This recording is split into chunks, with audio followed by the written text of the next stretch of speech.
Hai sahabat semua, ketemu lagi dengan Ami Hendy di sini. Kali ini kita akan berbincang-bincang dengan seseorang yang ada di samping saya, dan kebetulan beliau adalah pemenang film dokumenter tentang penanganan apa? COVID atau pencegahan penyebaran COVID-19 melalui klaster keluarga. Oh. Nah, nanti kita akan tanya lebih lanjut beliau ini siapa, nama beliau, dan aktivitas lainnya. Oke, perkenalkan namanya siapa dulu ini? Kayaknya teman-teman panggilnya Cak Erik gitu, tapi kan nggak tahu Cak Erik gitu. Cak Erik siapa? Kalau ini? saya di lapangan sejak dulu namanya Erik Ireng. Oh, Cak Erik Ireng. Ada tanda ireng. Eri Siswanto. Kalau Ireng kan udah bawaan lahir, dari tampilan depan aja udah. Kalau putih kan fitnah nanti. Oh gitu, berarti kayak Ami gini ya. Namanya panjang terus cuman disingkat Ami gitu aja. Oke, Cak Erik, dengar dari beberapa teman, mereka bilang keren loh ini Cak Erik karena membantu sosialisasi tentang penanganan COVID tapi melalui film dokumenter dan berhasil mendapatkan penghargaan untuk hal itu. Itu kira-kira bagaimana ceritanya kok bisa sampai kepikiran bikin film dokumenter tetapi yang mengapresiasi juga memberikan pembelajaran kepada kita tentang bahaya COVID itu sendiri. Sebenarnya itu sederhana, dari ngobrol teman-teman di Crucial Cafe ini, kita memang kepingin membuat film atau video dokumenter, film pendek tentang penyebaran COVID, bahaya penyebaran COVID. Kebetulan ada lomba yang diselenggarakan Kementerian PPH, kemudian kita hanya bermain 3 orang waktu itu, dan kru saya cuma 1, 2 dengan saya. Jadi kesederhanaan, tanpa latihan, tanpa apa, rupanya teman-teman punya talenta sebagai artis. Ya, shootnya juga lokasinya apa adanya di Gang Kincau, Jalan Nembong Malang. Jadi akhirnya itu terwujud, kemudian kita ikutkan lomba dan alhamdulillah diapresiasi. Jadi sebanyak 12 peserta itu kami dinyatakan terpilih untuk sosialisasi ke kelas nasional gitu. Dan akhirnya mendapatkan penghargaan. Alhamdulillah. Ide ceritanya sendiri tentang bagaimana, mungkin apa ceritanya, mengandung makna apa atau bagaimana gitu? Ceritanya sederhana tentang gimana klaster keluarga itu menentukan pencegahan penyebaran COVID. Kami memakai judul Ibuku Galak, Corona Geledak. Jadi saya buat istilahnya Jawa Timur banget, Surabaya. Bentar. Ibuku galak, Corona ngeletak. Ya. Oh, asik juga. Saya cari yang sederhana biar masyarakat juga nggak terlalu berpikir rumit, jelimet apa artinya. Rupanya hanya karena ibu yang galak ini itu sebenarnya nggak galak tapi tegas. Tapi karena seorang anak itu biasanya mengartikan tegas itu dengan galak. Iya benar. Cerewetnya ibu, kemudian anaknya keluar sedikit aja di teras nggak pakai masker, ada temannya dimarahi. Anaknya memakai masker nggak bener ini dimarahi. Mau masuk nggak cuci pakai sabun disuruh keluar lagi. Rupanya besoknya ada kabar bahwa tetangga yang biasanya nggak mau pakai masker nyangkruk di warung, physical distancing nggak diterapkan, rupanya meninggal besok. Ada kabar meninggal. Rupanya dia betul-betul wah bersyukur. Rupanya Ibuku Galak ini wujud sayang ke aku. Akhirnya dia lari menemui ibunya, manggil-manggil I love you Bu, I love you. Jadi itu keren. Penutup bahwa dia memang ibunya itu memang sayang. Jadi di sini juga ada pembelajaran baik bagaimana pencegahan sosialisasi tentang COVID itu sendiri, tapi juga ada ending berupa cinta kasih seorang ibu kepada anaknya, di mana akhirnya anak ini tahu betapa seorang ibu mempunyai cinta kasih yang luar biasa. Karena memang intinya itu saya buat seorang ibu itu kasih sayang ibu itu sepanjang masa. Iya, setuju. Kalau saya sendiri kalau mengartikan, kalau Tuhan mengizinkan saya bisa menyembah satu manusia lagi selain itu, dia, saya sembah ibu saya. Saya seperti itu. Jadi ibu itu luar biasa. Saya bisa seperti ini juga karena sentuhan tangan ibu yang luar biasa. Itu saya penjahit. Jadi saya sekolah, saya dibesarkan oleh duit penjahit. Jadi itu yang ibu saya tinggal, orang tua tinggal satu, ibu itu saya memang saya muliakan. Jadi melalui film itu saya ingin masyarakat sak-galak-galak ibu, ibu demi kebaikan anak, hanya itu. Dan sak-galak-galak ibu sebenarnya dia hanya menginginkan yang terbaik untuk putranya. Itu karena yang pengen saya sampaikan hanya itu. Saya sendiri juga merasakan seperti itu. Jadi setuju banget, saya bilang setuju banget dengan hal ini, karena ibu memang sesuatu yang luar biasa bagi kita, gitu loh. Ketika kita sudah nggak punya ibu, kayaknya kita lepas lah satu sayap kita, gitu. Oke, Cak Erik, mungkin ada lagi pesan dan pesan untuk kawula muda di masa pandemi ini, apa yang harus dilakukan? Karena selain sebagai seorang pembuat film dokumenter, Anda juga aktif sebagai fotografi atau fotografer. Nah, di sini kan sekarang ini lagi banyak sekali para UMKM ini yang memang membutuhkan bimbingan di bidang fotografi, karena ketika mereka punya produk, terus produk itu bisa difoto dengan bagus, akhirnya ketika masuk ke marketplace itu bisa terjual dengan harga tinggi daripada yang cuman biasa-biasa. Nah, apakah ini Anda juga mempunyai satu satu keinginan untuk membuat sesuatu yang berbeda lagi untuk UMKM ini? Sebenarnya ada sudah beberapa teman yang memulai istilahnya memulai berbuat di tengah pandemi ini semua serba susah, untuk penjualan UMKM juga susah dan lain-lain karena memang tertentu kondisi oleh pandemi ini. Ada teman yang memang sudah melakukan hal luar biasa. Jadi untuk UMKM silahkan hubungi saya, akan saya fotokan gratis. Wow, ya, keren. Teman saya ada itu. Dia memang untuk fotografinya memang fotografi produk.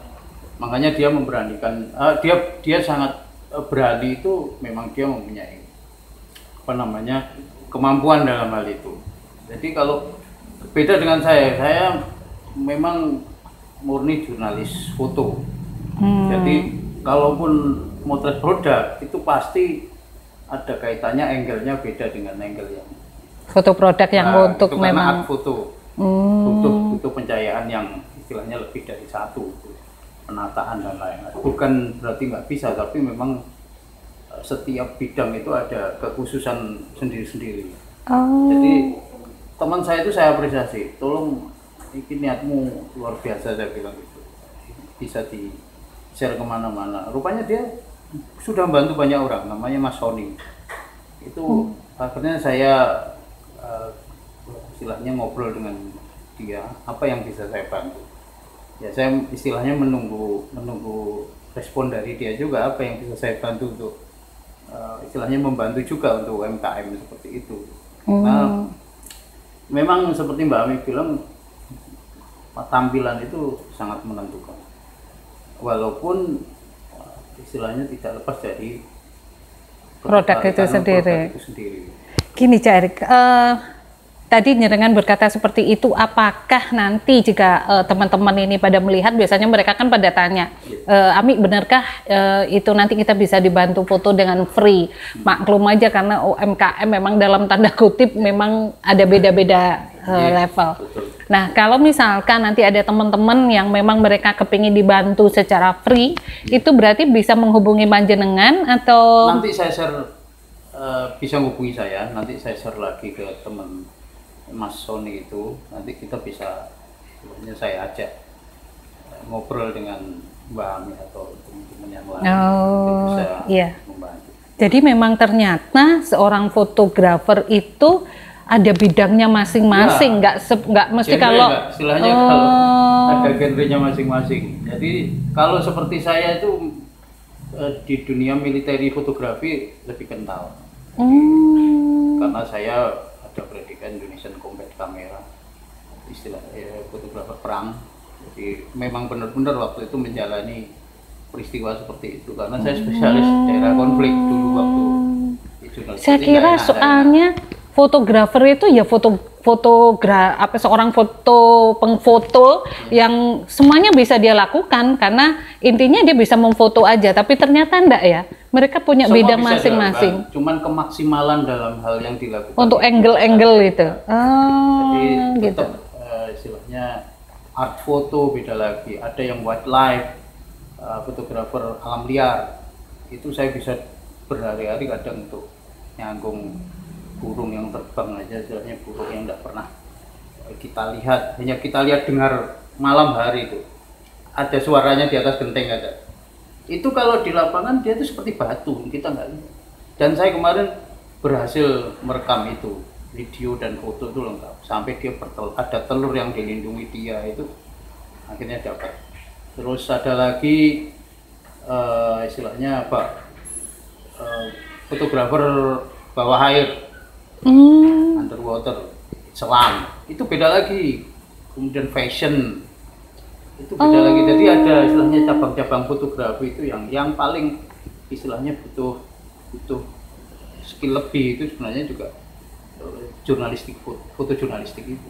Karena berarti kayak orang belajar busana, berarti busana itu ada desainnya, ada penjahitnya, ada bagian yang khusus untuk. Kalau itu memang beda-beda itu. Kalau kami kan sama-sama fotografer, tapi ada fotografi seni, ada fotografi fashion, ada khusus underwater. Kalau saya lebih ke militer. Kompetensinya juga sendiri-sendiri berarti. Oh, keren ya, banyak sekali. Banyak. Kalau nggak sembarangan seorang jurnalis foto kemudian diajak foto fashion itu kadang masih istilahnya angle-nya dia itu nggak angle yang murni pengen menampilkan keindahan, tapi justru kadang candid, dia itu kadang sedang mengibaskan rambutnya yang nggak sengaja sih sebenarnya, cuman justru di mata seorang jurnalis foto itu yang terbagus. Tapi kalau di mata fotografer fashion itu kurang. Tapi apakah tampil sempurna diam, tapi kami nggak ada gerak ya, kita nggak. Ada sekolah-sekolah untuk masing-masing itu tadi, Mas Erik, kira-kira? Sebenarnya ada. Saya ini sekarang sedang ngajar fotografi jurnalistik di Sekolah Tinggi Komunikasi AWS, di AWS. Itu saya mengajarkan tentang murni fotografi jurnalistik. Jadi ada sendiri. Memang sebenarnya sama. Makanya saya kadang jengkel banget kalau ada orang bilang, Karin jepret aja. Itu omongan-omongan yang istilahnya. Enggak sih, saya coba asal jepret juga hasilnya nggak bagus. Dulu itu saya sempat diskusi dengan redaktur di kantor saya waktu yang dulu. Saya sempat marah juga karena dia ngomong, Karin jepret aja loh, apa sorone. Itu tas saya yang beratnya dulu itu sekitar 10 kilo. Kamera gede-gede itu saya bro ke dia, besok kamu yang bawa kamera itu dan motret, saya yang duduk situ, saya ganti. Kalau hasilmu jelek ya kita mending gembiangan nang arte gitu. Karena saya tidak suka gitu, karena orang itu punya kelebihan situ. Jangan menganggap remeh dengan sudut pandangnya dia. Betul. Karena kan memang fashionnya orang juga berbeda-beda di sini. Kita harus saling menghargai. Ya. Keren. Senang sekali Mas Erik, sebenarnya kepingin banyak sih tahu tentang apa sih fotografi itu, apalagi di bidang jenengan yang jurnalis militer, lebih ke situ ya. Karena saya sendiri keluarga besar ada di militer, pemasuk kakek, terus orang tua kandung, terus Pak D. Memang kita semua jadi angkatan kebetulan, dan sering masuk, baik ikut ke Hercules, terus masuk ke kapal, dan itu sesuatu yang membanggakan karena jarang-jarang bisa foto bagus di situ, karena kalau asal-asal aja memang tidak bisa. Boleh daftar kapan-kapan, saya mau diajak di foto gitu. Karena gini, kalau di militer itu semuanya pasti, tidak ada abu-abu. Ya. Makanya saya itu belajar dari situ, gimana caranya memutuskan sesuatu yang benar dan cepat. Ya, A, B, B. Ya, tapi harus cepat. Jadi tidak harus mikir panjang, karena kalau di militer itu hubungannya dengan nyawa. Betul. Hubungannya dengan stabilitas nasional. Kalau masih ya nanti mohon waktu, saya pikir di 3 hari seminggu Iya. setelah bubar. Betul. Jadi makanya saya kenapa kadang kalau mendidik mahasiswa saya itu jangan sampai istilahnya lambat-lambat itu. Jadi kalau kamu bikin caption dan lain-lain ya benar, harus benar. Nih di luar konsep itu nih, Cak Erik nanya, karena kadang-kadang didikan militer itu nantinya jatuhnya kalau misalkan pada keluarga nih saling banyak bertentangan, karena kita terbiasa AABB kerja cepat, 1 jam bisa 2-3 pekerjaan kita selesaikan. Nah ternyata pasangan kita enggak nih. Gimana dengan Mas Erik ini? Kalau pasangan saya sudah terdidik dari awal, terutama anak-anak itu sudah nempel banget ajaran-ajaran Militernya udah masuk. mandiri dari sejak kecil. Jadi jangan mengandalkan nangis. Yang penting kamu ngomong biar orang tahu apa maksudnya. Pernah saya hilangkan di plaza 2 kali di mall anak saya, masih umur 2 tahun dan 3 tahun. Itu saya hilangkan betul. Jadi saya pancing melihat etalase gitu, terus saya pergi. Itu dia melakukan apa? Rupanya ya nggak nangis. Dia cari namanya Informasi, ya. Performan gini ini akan membantu kamu di sini. Dia cari satpam, terus bilang, anak, aku hilang, bapakku namanya ini diumumkan, saya datang. Itu terus yang tertinggi di mall yang paling besar, hilang, saya hilangkan juga, rupanya berhasil juga. Itu saya didik sejak, dan saya tidak pernah bilang jangan. Tapi saya mengarahkan bahwa, misalkan dia mau ngambil ini panas gitu, saya tidak bilang itu jangan, biarin aja dia ngerasain panas, karena dia akan hati-hati nantinya. Jadi itu. Jadi anak saya alhamdulillah sampai sekarang umur 24, cewek. Walaupun cewek dia komando banget. Jadi makanya sampai sekarang pun saya memanggil dia my komando baby. Jadi, karena dia sudah terlatih seperti Sandi itu, saya latih yang tahu hanya saya sama dia. Kalau saya tidak ngomong gini berarti bukan bapak. Jadi itu. Termasuk untuk ada pesan-pesan khusus yang misalkan kalau kita misalkan Dek tadi Bapak nyimpen uang untuk adik atau untuk kakak sekian, berarti nanti dikasih kode, oh ya tadi ada si merah ditaruh di situ sekitar 10 gitu kan. Nah, seperti itu. Keren, karena jarang seseorang itu bisa mengapresiasi apa kedisiplinan itu ke keluarga. Tapi kalau panjenengan sudah seperti itu, sebenarnya saya ketawa dalam hati karena itulah yang saya lakukan ke anak saya, dan banyak orang bilang kok tega sih gitu. Padahal sebenarnya itu tidak tega, tapi mengajari mereka ketika dalam keadaan kepepet itu mereka bisa. Berguna pendidikan itu. Tas dulu sih deh Kak. Habis itu nanti ini. Oke sahabat, senang sekali kayaknya aku pengen ngomong banyak dengan Cak Erik. Tapi yang jelas betul kata Kak Erik tadi, beliau ada di sini, beliau bisa besar di sini karena kecintaan beliau dengan orang tua atau ibu. Jadi jangan pernah ragu untuk mencintai orang tua, terutama ibu, berbakti, dan jangan pernah membantah karena beliau itu adalah surga kita. Satu lagi, bahwa untuk kita yang ABRI biasanya ya Cak Erik ya, musuh pantang dicari, musuh datang pantang menyerah gitu. Itu akhirnya kita dilarang untuk putus asa, tetap maju bangsa Indonesia lawan COVID, dan kita akan terus berkarya untuk negeri tercinta Indonesia. Merdeka. Merdeka.